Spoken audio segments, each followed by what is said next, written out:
చెరువులు మురుగునీటితో కలుషితం కాకుండా శుద్ధ జలాలతో ఉండేలా చర్యలు చేపడతామని శేర్లింగంపల్లి కార్పొరేటర్ రాగం నాగేందర్ యాదవ్ అన్నారు.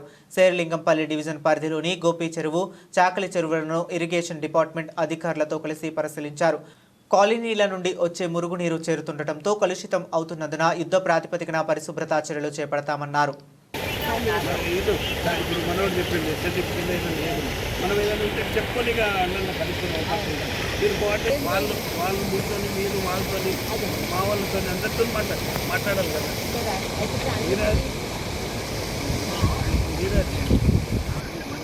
అవును